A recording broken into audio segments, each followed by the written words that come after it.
Et on retrouve notre expert Antoine Fraisse-Soulier. Une fois n'est pas coutume, vous allez nous présenter un indice et aujourd'hui on parle du VIX qui est l'indice de la peur.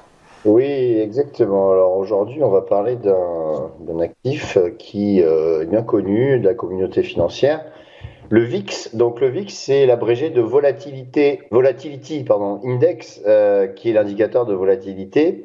Il est établi quotidiennement par le CBOE, c'est le Chicago Board Option Exchange, et c'est un indice qui calcule la moyenne, alors c'est un petit peu technique, des volatilités annuelles des options, c'est-à-dire les calls et les puts, de l'indice S&P 500. Donc en fait, on va avoir donc une moyenne des achats et des ventes de ces calls et puts, et cet indice va donc calculer donc la moyenne des volatilités.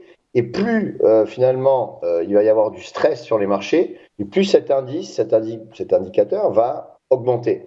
Donc c'est intéressant pour se couvrir, hein. C'est finalement un instrument de couverture lorsque les marchés sont stressés, lorsque les marchés baissent. Et donc chez eToro, nous avons mis en place, enfin on l'a listé, hein, le VIX futur, qui permet donc d'acheter ce futur VIX. Donc, en fait, lorsqu'on regarde un petit peu l'évolution, bah, effectivement, alors, il a été listé hein, depuis le 21 août, donc ça fait pas très longtemps. Mais ce qu'on voit, effectivement, lorsque les marchés sont mis à baisser, eh bien, le VIX, lui, s'est mis à monter. Donc, c'est intéressant lorsque, eh bien, on est dans des phases, lorsqu'on essaie de trouver en fait des actifs alternatifs hein, qui prennent le contre-pied finalement de la tendance des indices.